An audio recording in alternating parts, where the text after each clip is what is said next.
नमस्कार मेरे साथियों, स्वागत है आज की ऑनलाइन क्लासेस में। आज की क्लास में बीएसटीसी परीक्षा 2026 के लिए रीजनिंग्स के 15 अति महत्वपूर्ण प्रश्न आज के सेशन में हम देखने वाले हैं। पिछले सालों में 5 से 4 बार प्रश्न पूछे गए थे। वे प्रश्न हमने पैटर्न सेंस करके सेलेक्ट किए, तो सभी साथियों को एक बार एग्जाम से पहले इन प्रश्नों का रिवीजन है जो कि जरूर करें, और यही प्रश्न आपको एग्जाम्स में देखने को मिलेंगे। थोड़ी सी जो हमारी संख्या है वो आपको चेंज होकर देखने को मिलेगी।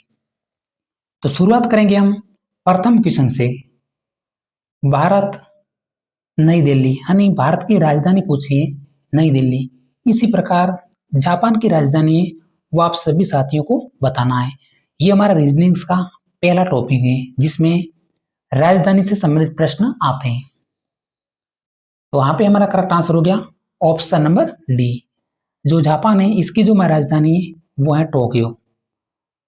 उसके बाद है चीन। चीन की राजधानी है वो बीजिंग है। बीएसटीसी परीक्षा में 2 बार आ चुका है आपके रीजनिंग्स में।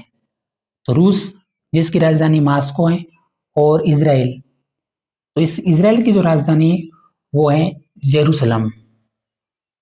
अगला प्रश्न देखते हैं, क्वेश्चन नंबर सेकंड।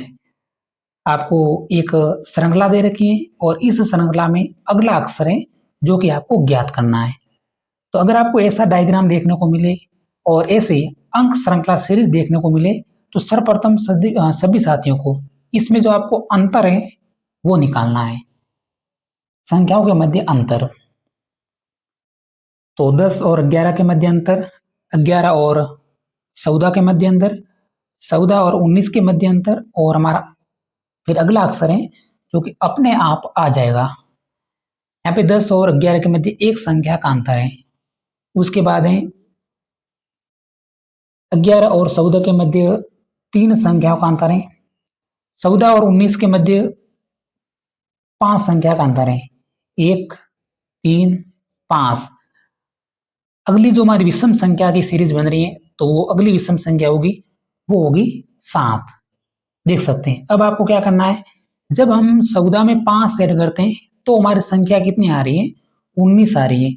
अब हम इस 19 में 7 ऐड करेंगे तो 19 और 7 26। अगली जो हमारा अंक आ रहा है वो आ रहा है 26। कौन सा ऑप्शन बन रहा है, option number D is correct answer. अब आप सभी साथी हैं जो कि समझ गए होंगे, एक प्रश्न आपको देखने को मिलेगा और गलत नहीं करना है। क्वेश्चन नंबर 3 हमारी स्क्रीन पे रहा है। यदि C बराबर 3, CAT बराबर 24, BAT का मान है जो कि आपको बताना है। चलो भाई जल्दी से समझ लेते हैं। C का क्रमांक पूछा है, बस अंग्रेजी वर्णमाला का क्रमांक। C की जगह BAT पूछ सकता है। CAT की जगह पिछली बार पूछा था BAT, एक बार पूछा था CAT, तो इस तरह से अलग अलग चेंज करेंगे। C बराबर 3, CAT बराबर 24, तो C का क्रमांक होता है वो होता है 3। यहाँ पे लिख देता हूँ CAT। C का 3, A का 1 और T का 20। जब इसको काउंट करते हैं तो हमारा संख्या बनती है 120। यहाँ पे देख सकते हैं 120। अब यहाँ पे BAT, BA और T, B का क्रमांक 2, A का 1 और T का जो वर्णमाला क्रमांक है वो है 20। तो हमारी टोटल संख्या बन रही है वो बन रही है 23। कौन सा ऑप्शन राइट आंसर हो गया, option number B is correct answer. Next question, प्रश्न संख्या 4। यहाँ पे प्रश्न कह रहा है कि जिस प्रकार वृत्त का संबंध परिधि से है उसी प्रकार वर्ग का संबंध किससे है। यहाँ पे परिमाप, ठीक है, यहाँ पे परिमाप दे रखा है।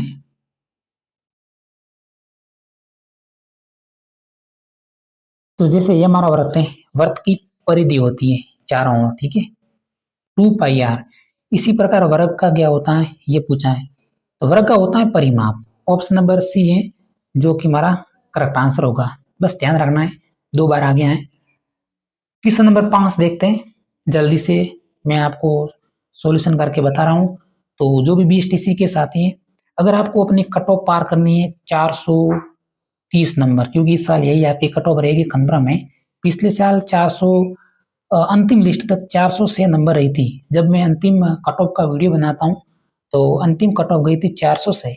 बाकी SC ST 400 से 2-3 नंबर कम पे मिल गई थी कॉलेज। बेस्ट कॉलेज के लिए तो आपको 450 क्रॉस करने पड़ेंगे 600 में से, ध्यान रखना है। तो ये हमारी प्रश्न आकृति है। इन आकृतियों में सीमित है वो आपको बताना है किस में शामिल है। तो देखिए जल्दी से ये आपको आकृति ऑप्शन नंबर ए देखना है। इसमें देखिए हम समझ में आ रहा है कि इसमें आकृति सीपी हुई है इस तरह से।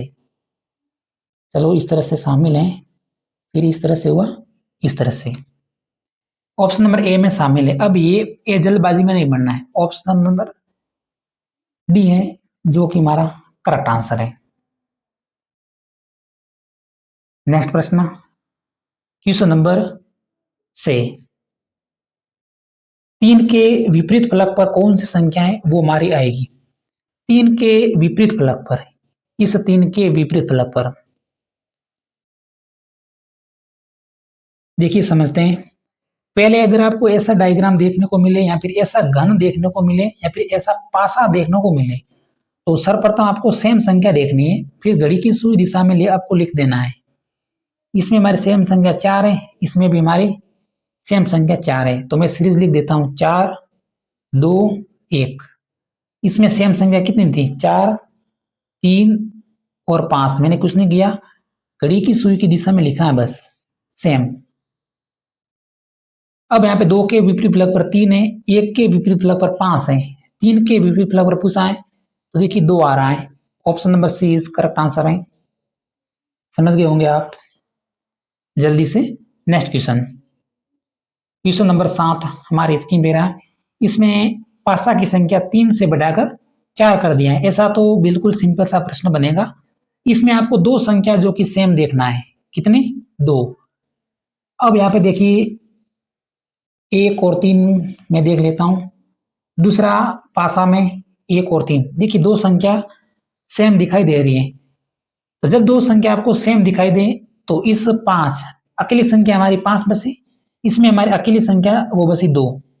ठीक है, तो इस 5 के विपरीत फलक पर जो हमारी संख्या है वो है 2। समझ में आ गया। अब देखते हैं अगला प्रश्न। 5 के विपरीत फलक पर हमारी संख्या आ गई 2। अब यहाँ पे देखिए 2 3, यहाँ पे 2 3 सेम संख्या है। तो इस 1 के विपरीत फलक पर जो हमारी संख्या आ रही है वो आ रही है 4। अब यहाँ पे 2 तो कैंसिल कर दिया, 5 कैंसिल कर दिया और 1 भी कैंसिल कर दिया, क्योंकि ये तो होंगे नहीं, ये तो हमारे ऑप्शन में आ गए। तो option number B is correct answer हो गया अपने आप। इस 3 के विपरीत फलक पर जो हमारी संख्या है वो है 4 और 6, और इस 6 के विपरीत फलक पर जो हमारी संख्या है वो है प्यारे साथियों 3। इतना आसान भाषा में मैंने आपको समझाया है, बाकी आप समझ सकते हैं। चलो क्वेश्चन नंबर 8 बाद में समझाता हूँ। क्वेश्चन नंबर 9 देख लेते हैं। यहाँ पे 1993, क्योंकि हम समझ गए हैं आंसर। निम्नलिखित में से कौन सा हमारा लीप वर्ष है। लीप वर्ष, लीप वर्ष में फरवरी होती है, वो होती है 29 दिन की। दिनों की संख्या हो जाती है 367। साधारण वर्ष, दिनों की संख्या होती है फरवरी होती है 28 दिन की, दिनों की संख्या होती है 365। साधारण वर्ष और लीप वर्ष, ये डायग्राम आपको ध्यान रखना है।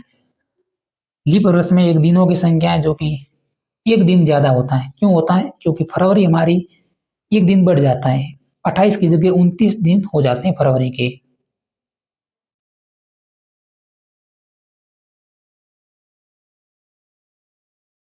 तो जब आपको लीप वर्ष का प्रश्न दिखाई दे तो पीछे वाले 2 संख्या आपको देखनी है, पीछे वाली 2 संख्या, और उसमें आपको 4 का भाग लगा देना है। जिस संख्या में 4 का भाग पूरा पूरा जाएगा वो हमारी लीप संख्या होगी, अरे लीप वर्ष होगा। 2016, ये रहा 2016। इसमें पीछे वाला 2 हम 16 जो कि हम सेलेक्ट करते हैं और 4 का भाग लगाते हैं, तो 4 का भाग पूरा पूरा जाता है 16 में, 416। तो ये हमारा लीप वर्ष है, ऑप्शन नंबर सी। 2016 हमारा लीप वर्ष है। अगला 2016 के बाद 2020, 20 के बाद 2024 और 2024 के बाद 2028। देखिए प्रत्येक में 4-4 साल का अंतर आ रहा है लीप वर्ष में। प्रश्न संख्या 10, अर्थ मून दे रखा है, पर्सन वास्तव सीने पे आपको आंसर बताना है। अक्सर इसमें अभ्यर्थी क्या करते हैं कि ये प्रश्न अंग्रेजी का है ऐसे करके वो स्किप कर देते हैं, लेकिन स्किप नहीं करना है। इसमें आपको समझ ढूंढना है कि रीजनिंग का प्रश्न है तो पृथ्वी के चारों ओर चंद्रमा चक्कर लगाता है, इसी प्रकार सूर्य के चारों ओर यूरेनस है जो कि चक्कर लगाता है। तो ऑप्शन नंबर सी हमारा राइट आंसर होगा। प्रश्न संख्या 11, अब यहाँ पे ये त्रिभुज दे रखा है, चलो इसमें एक और ऑप्शन ऐड कर देते हैं, वो कर देते हैं 6 का, तो ये ऑप्शन भी आपको देखने को मिलेगा। दी गई आकृति में त्रिभुजों की संख्या कितनी है? तो जब आपको ऐसा डायग्राम देखने को मिले तो इसको काउंट कर देना अंकित करके, 1, 2 और 3, 1 + 2 + 3। इसमें त्रिभुजों की संख्या होगी वो होगी 6। ऑप्शन नंबर ई है जो कि हमारा राइट आंसर हो गया। अगर एक त्रिभुज ज्यादा हो जाता, मान लीजिए मैं यहाँ पे बढ़ा देता हूँ इस तरह से, अब इसमें त्रिभुजों की संख्या कितनी है? तो देखिए 1, 2, 3 और 4, इसको आपको काउंट कर देना है। तो 4 और 3 7, 8, 9 और 10, टोटल त्रिभुजों की संख्या होगी 10। केवल आपको अंकित करना है, तो केवल यही डायग्राम पूछा था और फिर पूछा कि त्रिभुजों की संख्या। तो इस डायग्राम में टोटल त्रिभुजों की संख्याएं वो हमारी 6 है, ठीक है, जो कि ऑप्शन में शामिल नहीं है। प्रश्न संख्या 12, आंखें, अंग और हृदय का डायग्राम पूछा है, वेन आरेख। वेन आरेख के दो प्रश्न आ जाते हैं। तो देखिए अंग के अंतर्गत हमारी आंखें भी आती हैं और हृदय भी आता है, समझ गए? तो ऑप्शन नंबर 3 इस करेक्ट आंसर होगा। प्रश्न संख्या 13, सही जल प्रतिबिंब बताना आपको, जल प्रतिबिंब। अब यहाँ पे देखिए ए का जल प्रतिबिंब इस तरह से बनेगा। अब आप समझना है, जस्ट उल्टा करना है, इस आकृति को जल प्रतिबिंब पूछा है तो जस्ट उल्टा कर देना है। जब हम मान लीजिए ये टी दे रखा है, टी को उल्टा करेंगे तो इस तरह से टी बनेगा, ये टी जल प्रतिबिंब है। इस आकृति को हम उल्टा करना है तो हमारी आकृति नंबर 2 बनेगी, समझ गए? ऑप्शन नंबर 2 आ रहा है, बी हमारा राइट आंसर है। प्रश्न संख्या 14,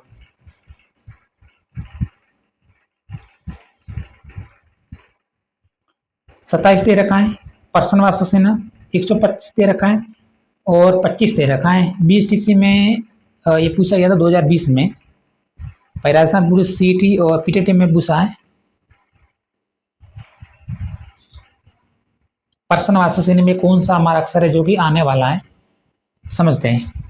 अब यहाँ पे 25 और 125, इसमें आपको अंतर देखना है किस तरह से बन रहे हैं, 25 और 125। तो जब हम 5 यहाँ पे 5 का स्कोर करते हैं तो हमारी संख्या आती है 25, 125। जब हम 5 का क्यूब करते हैं, ठीक है, 5 का क्यूब, तो 5 का क्यूब करते हैं तो हमारी संख्या कितनी आती है 125। यहाँ पे देखिए क्यूब, 3 का क्यूब करते हैं, 3 का क्यूब, जैसे 3 इंटू 3 इंटू 3, 3 का क्यूब किया तो हमारी संख्या कितनी आई 27। यहाँ पे हमें देखिए 3 का स्कोर करते हैं तो यहाँ पे हमारी संख्या कितनी आ रही है, 3 का score, 3 into 3 9। Option number B हमारा राइट आंसर हो गया। इससे तो आसान नहीं हो सकता भाई, देखिए 2 बार 5 है, 2 बार 3 है, समझना है। कभी कभी ऐसे भी पूछ लेते हैं कि 5 और 25, जब हम 25 का पहाड़ा 5 बार बोलते हैं तो 125 आ जाता है ना, 25 का पहाड़ा 5 बार बोलते हैं तो 125 आता है। लेकिन हमारे यहाँ पे कोई भी संख्या, जैसे 3 का पहाड़ा 5 बार बोलते हैं तो 15 आता है, 9 का पहाड़ा 5 बार बोलते हैं तो 45 आता है, 27 नहीं आते। तो ये हमारी ट्रिक फेल हो जाती है, ये ट्रिक काम करती है। अंतिम प्रश्न है,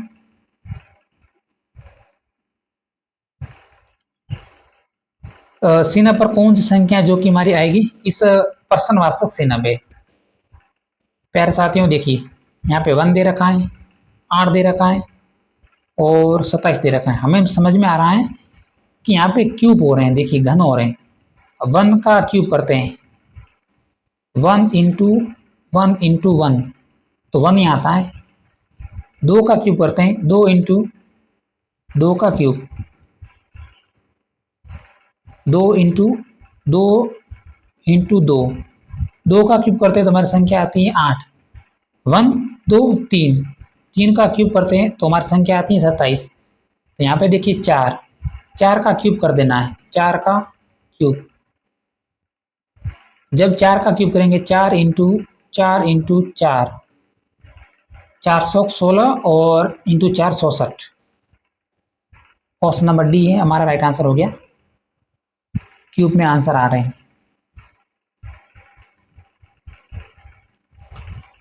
तो प्यारे साथियों, आज के सेशन में इतना ही। अगर हमारी जानकारी आपको पसंद लगी है तो क्लास को लाइक और सब्सक्राइब जरूर कर दें। इसी तरह मिलेंगे अगले सेशन में। धन्यवाद।